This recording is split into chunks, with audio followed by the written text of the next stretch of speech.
Hey guys, welcome back to Home Built, and this week we are back into the teardown of the coaster bus.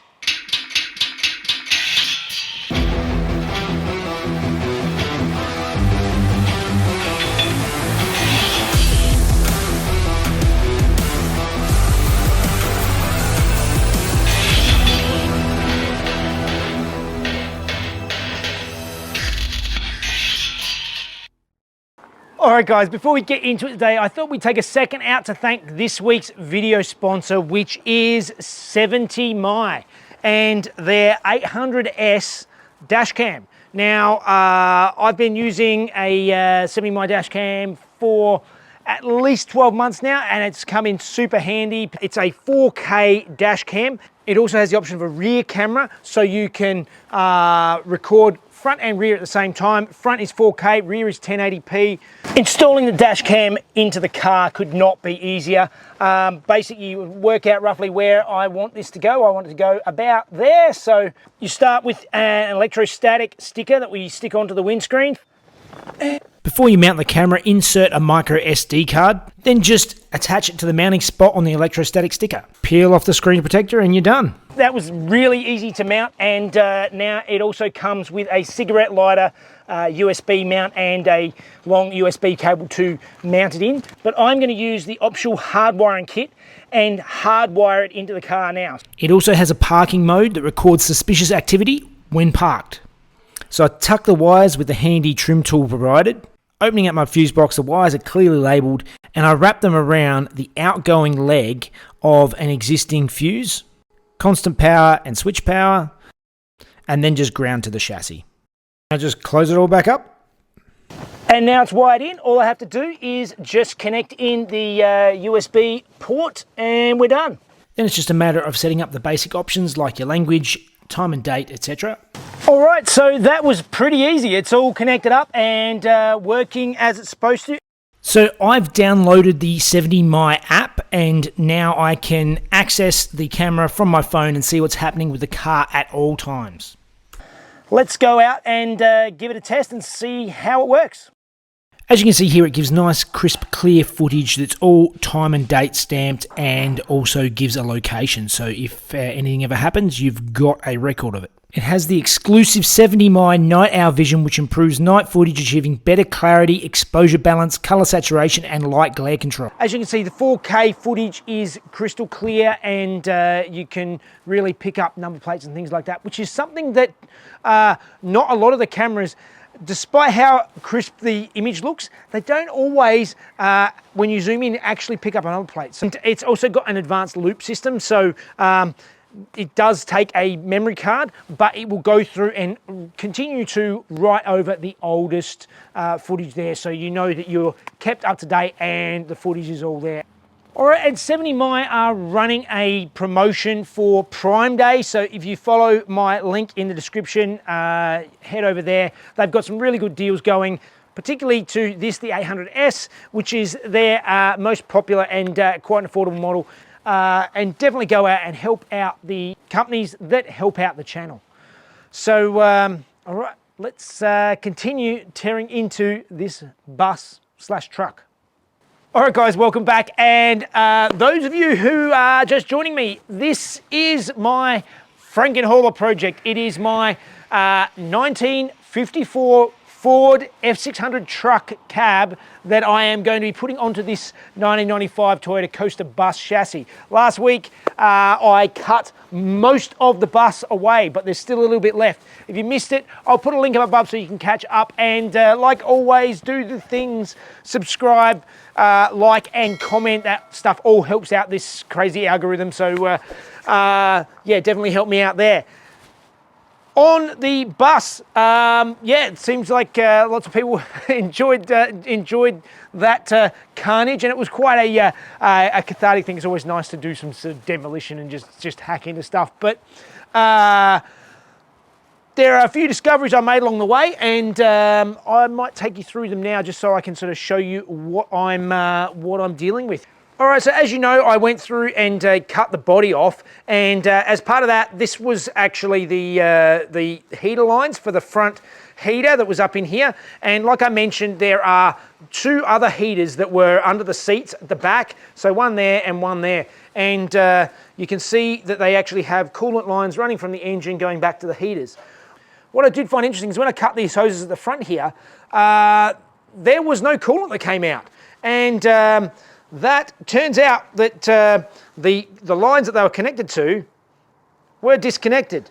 The front heater has been taken out of the loop. The rear is still connected. A lot of it looks really complicated, but I was having a look through, and basically over on this side we have the fuel lines. These are the fuel lines here, going all the way back along the sides, all the way back to the tank at the back. These 2 lines here are obviously emissions lines. I assume this is like a carbon canister or something down in here. And then you got these big heater lines, and then over this side is the brake line. So these are the rear brakes going all the way down to the back, and the front brakes tucked down in there somewhere. Here it is here. So it looks like a lot of stuff under there, but actually it's not super complicated. I mean, it's a very, very simple diesel engine. So hopefully we can keep it all running. Like I showed you last week, I accidentally hacked into the wiring loom. So before I try and start it again, I'm going to have to do something about those wires.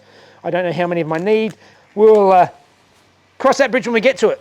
So coming around this side, I've disconnected a lot of the steering and a lot of this stuff. But to be able to move the bus backwards and forwards, I'd like to get it back further into the booth.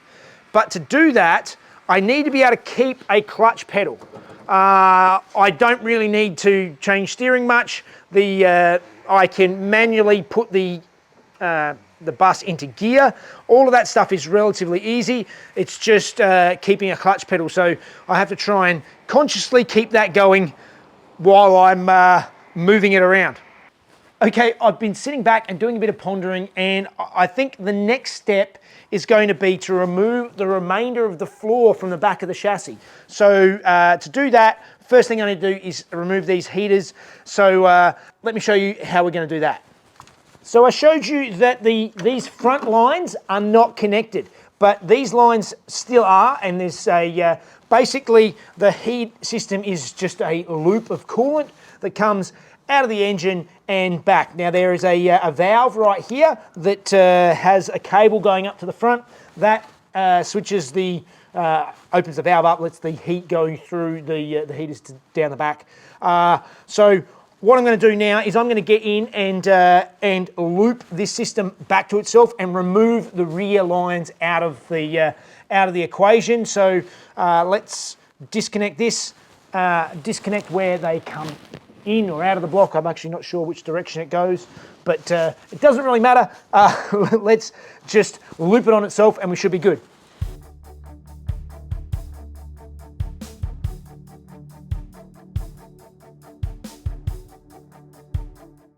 So I went through and disconnected the original line and replaced it with some Raceworks push lock hose.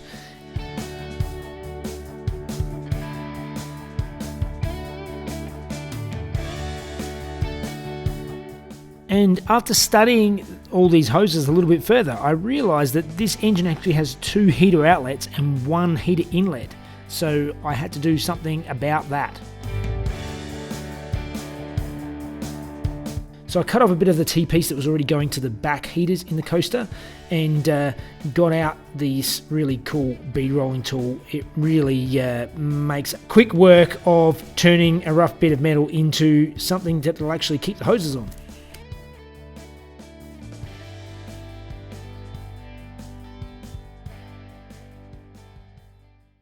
All right, after studying this a bit more, if we remove the old hose that's been taken out of the way, there is actually 2 outlets. There's one here and one here. They're both the heat outlets. One was originally for the front circuit, one was for the rear circuit.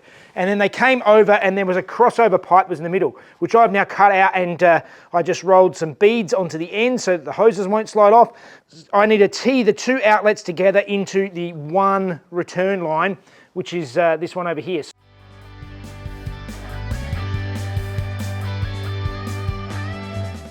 So I just cut my push lock hose in the middle and then added in the T-piece to join all the 3 lines together.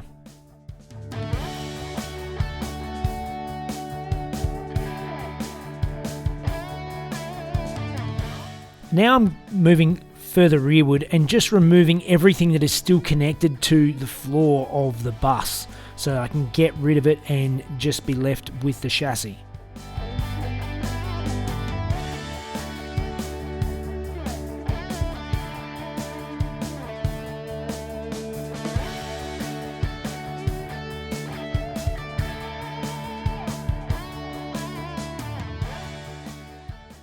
All right, I took the framework off all the way back to here. This is all loose back here, but the fuel tank is actually mounted underneath that. So I'm gonna leave it there for now.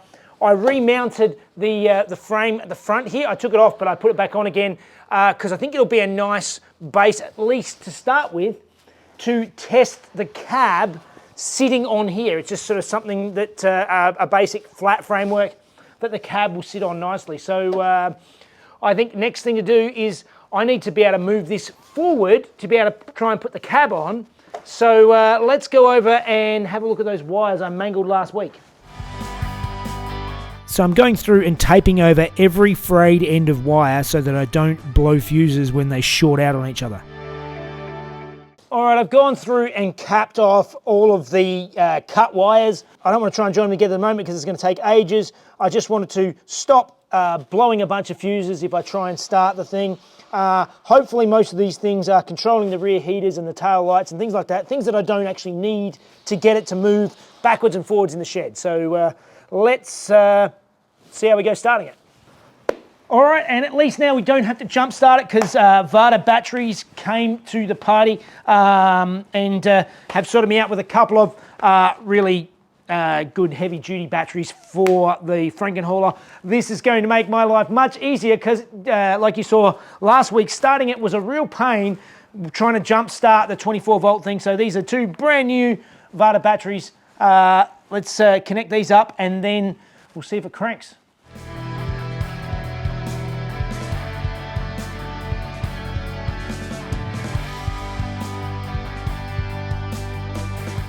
I plugged the dash back in and when I turn the ignition on, I get a little light that says brake.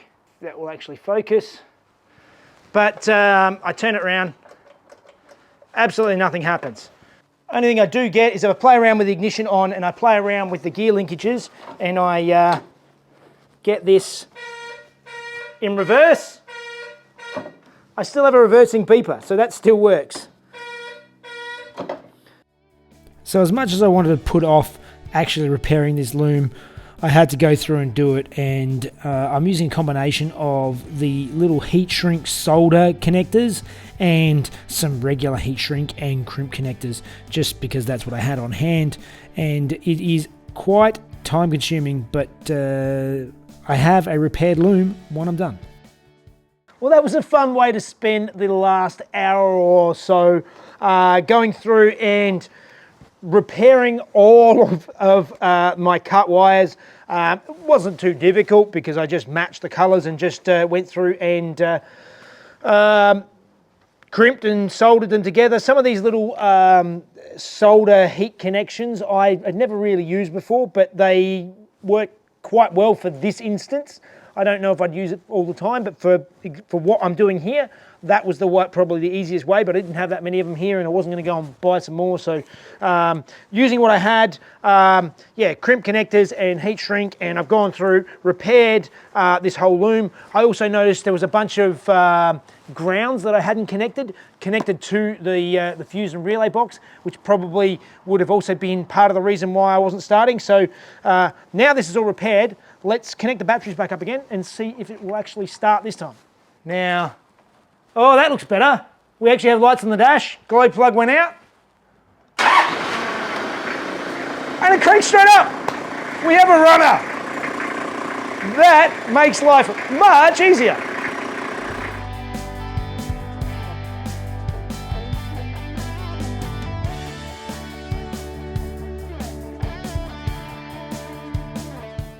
All right, it starts. So to move it, I need to be able to mess around and get it in gear, and it's a little bit difficult because this is now all completely sort of disconnected and loose. But I can.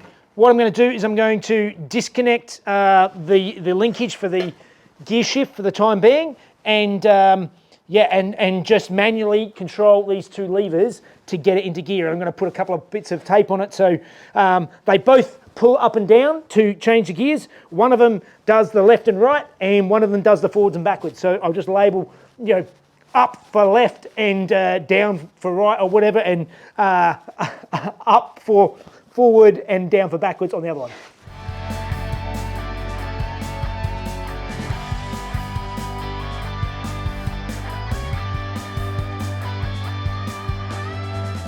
All right, let's try this again. It's a little bit sketchy, but I've got to try and sort of sit up here, and let's just see if we can move the truck forward and backwards, because it is not something I can actually push.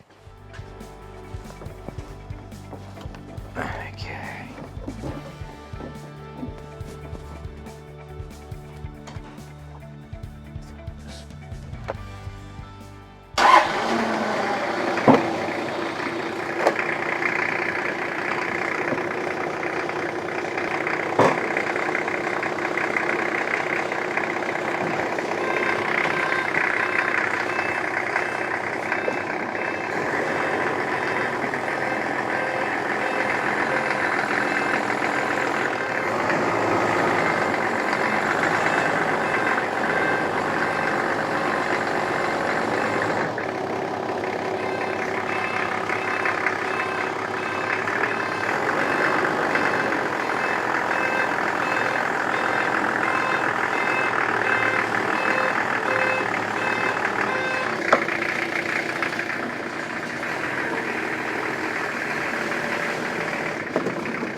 All right, I'm going to leave the truck to warm up a little bit at the moment, and I think while we're here, I got some muscle to help me, and we're going to lift the cab onto the truck and see how it all fits. Let's go.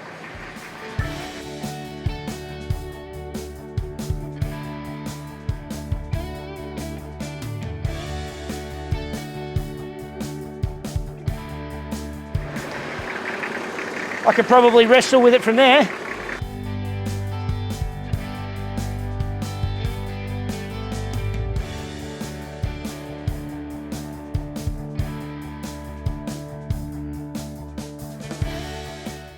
And the cab is on the truck. Hey, yes! That is close to the correct position of where it needs to go. Just basically working off of my original measurements of the door jamb to the center of the wheel was how I'm working it all out, and it's on there. It's sitting a bit higher because I've left that framework on the bottom underneath the cab just to give it something to sit on, but I will actually bolt it down the way it was bolted before. I'll make other mounts so I can get it a little bit lower, because obviously the lower the better, but you can see that there is heaps of room for the cab to sit on the rails as it is. Yeah, I can definitely go down lower. It is looking just the way I wanted it. So yeah, so I think the next thing, let's go around the other side and let's start making a bit of a plan.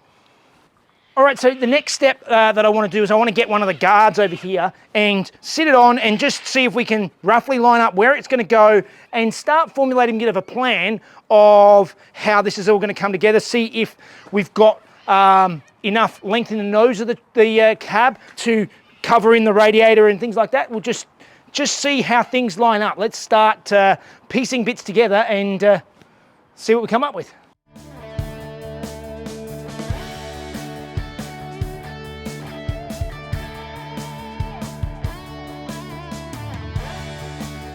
I've been sitting here for the last 45 minutes or so, just contemplating my life choices. I think I messed up. You know the old saying, measure twice, cut once? Yeah, I should have measured some more times. All right, let me take you through my poor life choices. So now you can see that the front guard is on, and this wheel is actually sitting, basically the guard and everything is sitting slightly further forward than I would like, but that's about as far as I can get it. So this is about as far forward as the cab can get. Now we have tons of room from the cab to the engine. There's heaps of space. But the issue is when we get to the front, you can see that this is where the front guard ends, and we have lots of bus left. And the radiator actually sits a lot further forward than I need. It needs to sit behind sort of this part here, and it's about 200 mil too far forward. I don't know if I can actually make this project, at least in its current form, work. In fact, I'm pretty sure I know it won't work. All right, so I had a big break, and of course my microphone was not turned on. So let me go through here now and let you know where I went. So basically I took some time, I was stressing out, and I went and had a chat with mate Benny from Benny's Custom Works, and we called up Jay Duca from Low Standards. You should check out both their YouTube channels. They've great guys. Jay has actually built a Toyota Coaster cab over truck. He is a wealth of knowledge on this sort of thing. And yeah, basically they took me off the ledge, and I worked out that I can actually make this project work. And the main thing I need to do is I need to move the entire engine and driveline back about 220 millimeters. So like I mentioned before, you can see here that the wheel is reasonably centered in the guard. If not, the cab is a little bit further forward than I would like. Now I had a look, and I can't actually move the radiator any further rearward without interfering with the current clutch fan and everything else. And even if I did remove the clutch fan, I still can't move it back far enough with the engine in its current location. But you can see here that I have a heap of room, and I can easily move this engine back 220 millimeters and still not touch the cab. I have plenty of space for the cab, and then there's still plenty of space for everything else to fit inside the front guards and bonnet of the F600 truck that I'm using. So the pedals and steering are all relatively straightforward to move back. The steering, I can tilt over and get an extended sort of hot rod style D-shaft steering shaft, and the pedals, the accelerator is a cable, the brake and clutch are hydraulic lines. That's all relatively straightforward to be able to move. It is really just getting the engine back so that it fits inside of what I need. Now when I move further rearward, I would either have to shorten my tail shaft, but what I think the better option is I can actually move the entire rear axle backwards the 220 mil as well. So I keep the tail shaft exactly the same length, and it makes everything a lot easier. It also gives me a slightly longer wheelbase, which gives me a little bit more room for a tray on the back.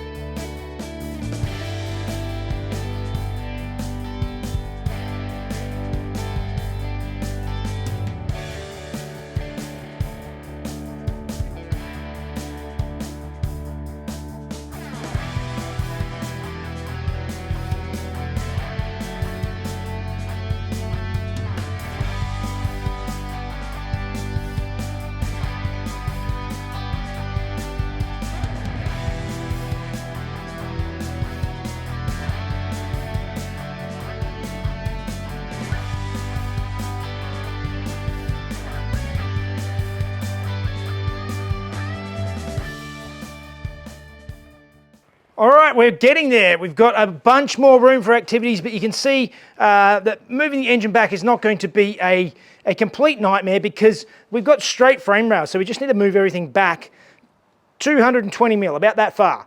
So basically, you can see this engine mount here. I just need to move it back level with the frame rail right there. And that's pretty much will get everything back to where it needs to be, and it can line up. I can put the cab lower, and yeah, everything should hopefully do what it needs to do.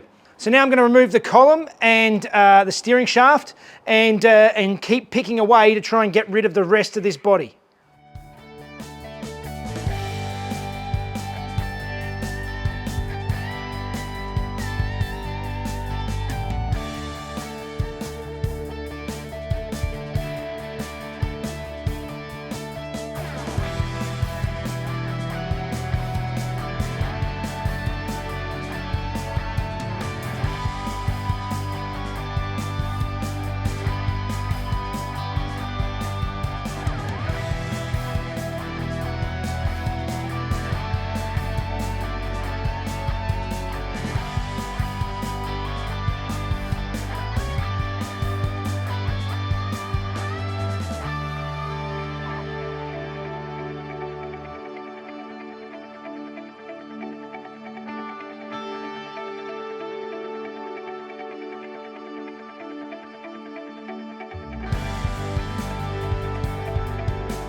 All right, a lot of ups and downs in this episode, but we actually have all of the Toyota Coaster bits off, and we're back to the bare bones. So that is a really good thing. That's a big step forward. Next week, we have more movement, and we're going to have to start looking at pulling this engine and moving the mounts and moving everything back. But that is definitely all the time we have this week, so I think that means it's time for Fun Facts with Mrs. Jeff.